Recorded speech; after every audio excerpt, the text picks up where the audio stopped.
अस्सलाम वालेकुम। मैं हूं मोहम्मद हाशिम खान। लाखों दरूद व सलाम हज़रत मोहम्मद मुस्तफ़ा सल्लल्लाहु अलैहि वसल्लम पर और उनकी आल पर। यह है आपका अपना digital channel multi fusion.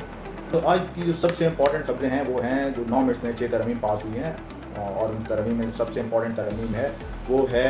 Army chief की एक्सटेंशन, जो कि 5 साल कर दी गई है। और 5 साल को जो देखा जा रहा है, एक्चुअली ये देखा जा रहा है कि ये एक्चुअली 5 साल नहीं 15 साल है, कि जैसा कि जनरल आसिम नूरी साहब अभी हैं, इनकी 2 साल गुजर चुके हैं, 1 साल रहती है, तो अभी इनकी 3 साल और इनको ये अपनी सर्व कर सकते हैं। तो 5 साल मुकम्मल करने के बाद ये एक दफ़ा फिर 5 साल ले सकते हैं और फिर उसके बाद फिर 5 साल भी और सर्व कर सकते हैं। मतलब ये 2037 तक आर्मी चीफ रह सकते हैं पाकिस्तान के। इसी तरह इसके साथ और सर्विसेज चीज़ भी हैं, जिसमें नेवल भी है, एयरफोर्स का भी है, उनकी भी इसी तरह आर्मी एक्ट, नेवल एक्ट और एयरफोर्स एक्ट में तब्दीली के बाद उनकी भी मुद्दत मुलाजमत को बढ़ा दिया गया है। और जो कि 2019 में इमरान खान के दौर में की गई थी 64 साल आर्मी चीफ की हद, उसके बाद वो खुद ब खुद रिटायर्ड हो जाता है। उसकी अभी मुद्दत मुलाजमत को भी ख़त्म करते हुए उम्र की हद जो थी वो ख़त्म हो गई है इसमें अभी। और दूसरी अपडेट ये है कि इस्लामाबाद हाई कोर्ट की जजेस की तादाद 9 से 12 कर दी गई है, और सुप्रीम कोर्ट के जजेस की तादाद इस टाइम 17 से बढ़ा के 34 कर दी गई है। और इसमें आइनी तरमीम के जो एंटी टेररिज्म एक्ट है, जो 3 माह के लिए था, 3 माह के लिए कर दिया गया है कि वो कोई भी इंटेलिजेंस एजेंसी किसी भी आदमी को 3 माह के लिए उठा सकती है, और अदालत के बाद में, अदालत जाने के बाद 3 मुँह से अदालत में अप्रूवल लेने के बाद उसको 3 माह और बढ़ा सकती है। तो ये बेसिकली इंपॉर्टेंट तरमीम थी जो की गई हैं 6 तरमीम में, जिनके बारे में अभी बहुत बातचीत चल रही है इस टाइम पे। और जो आज की जो दूसरी सबसे इंपॉर्टेंट खबर है, वो जो 2 जजेस ने जस्टिस याहिया को ख़त लिखा है, और वो जस्टिस मंसूर और जस्टिस मुनीब हैं, जिन्होंने जुमेरात के दिन प्रैक्टिस एंड प्रोसीजर के तहत इजलास बुलाया, जिसमें जस्टिस याहिया पेश नहीं हुए। हालांकि उन्होंने फ़ोन किया, लेकिन उनकी कोई वजह थी जिसकी वजह से वो नहीं आ सके प्रोसीजर एक्ट के तहत उस इजलास में। अच्छा, जब इनका इजलास हुआ तो उन्होंने अपना इजलास किया, और उसमें ये बहुत सी चीज़ें इन्होंने पॉइंट आउट की और उसके मिनट्स निकालने को भी कहा। और सोमवार जो कि कल गुजर चुका है 4 नवंबर, उस दिन उन्होंने उसमें ये जो आइनी बेंच में जो बहुत सी दरखास्तें आई हुई थी वो +26 आइनी तरमीम को लगा दिया था फुल कोर्ट बेंच में, जो कि कल जस्टिस याहिया अफरीदी ने उसको नहीं लगाया, और ना ही जो पीछे जो मिनट्स थे उसको शाये होने दिया। और आज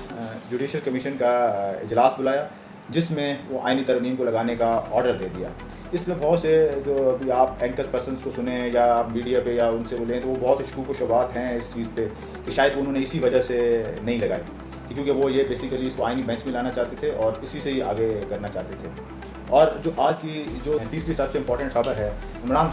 खान की इसके बाद जो रद्द-ए-अमल आया है कि उनको जब ये तरमीम पास हुई, उनको पता चला, तो उन्होंने ये कहा है कि मुझे पता था कि ये जुल्म का निज़ाम है और इतने अरसे से यही होना है, और जब इंसाफ का निज़ाम और वो दफन होता है तो फिर यही होता है।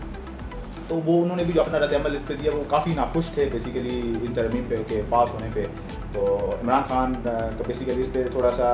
मतलब इस पर उनका सही रद्द-ए-अमल नहीं आया बेसिकली इमरान खान का साथ इस पर। और उसके बाद जो सबसे आप ये कह सकते हैं कि अभी जो खबर आई है वो ये थी कि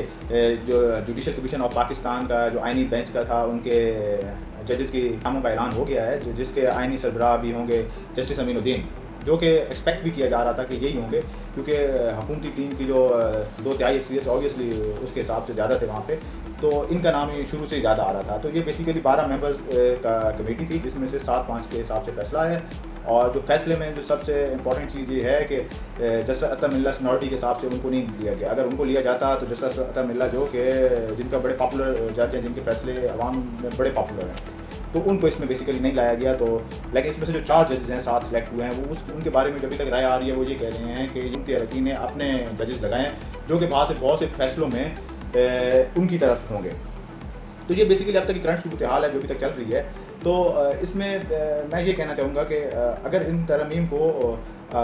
कोई बंदा इस तरीके से देख रहा है कि ये बहुत नेगेटिव हैं, तो ऑब्वियसली क्योंकि जो करंट सिनेरियो है इसमें तो फ़िलहाल जो आवाम का रद्द-ए-अमल है, या आप डिफरेंट एंकर्स को देखें तो वो इसी टाइप की बात कर रहे हैं कि ये बड़ा नेगेटिव है, इसका फ्यूचर में बड़ा बैड इम्पैक्ट पड़ेगा। लेकिन ये जो तरमीम है,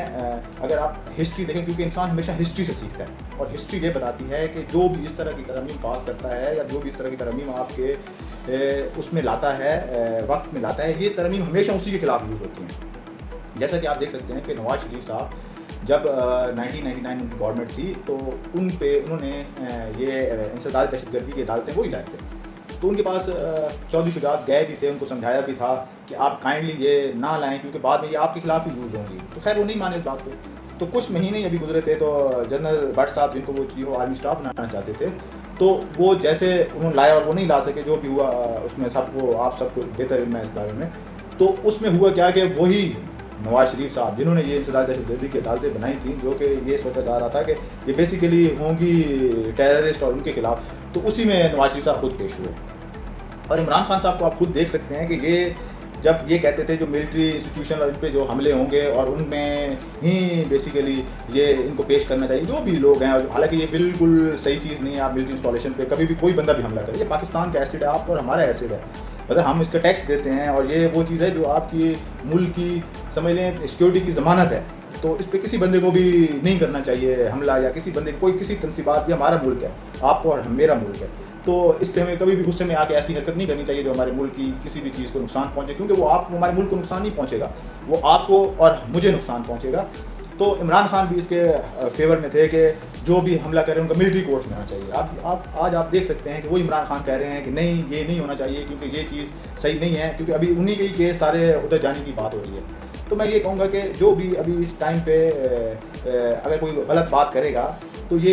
वो वक्त नहीं है कि आजकल के दौर में कि 1000 साल गुजर जाए, और ये कुछ वक्त में आपके सामने आपके सामने आ जाता है। तो आज का मेरे जो इम्पोर्टेंट अपडेट्स थी वो मैंने आपके सामने रखी, तो इंशाल्लाह आगे भी आपके साथ होंगे। और आप मेरे चैनल को सब्सक्राइब करें, लाइक करें, बेल आइकॉन पे भी क्लिक करें, और अगर आपको मेरा ये तजज़िया अच्छा लगा है तो आप इसको आगे भी शेयर करें दोस्तों में, फैमिली में उधर, और मेरी आवाज़ को मज़ीद तवाना बनाएं। और इंशाल्लाह मैं आपके लिए मज़ीद से मज़ीद कोशिश करूँगा, मज़ीद से मज़ीद अच्छी वीडियो लाऊँगा। पाकिस्तान जिंदाबाद।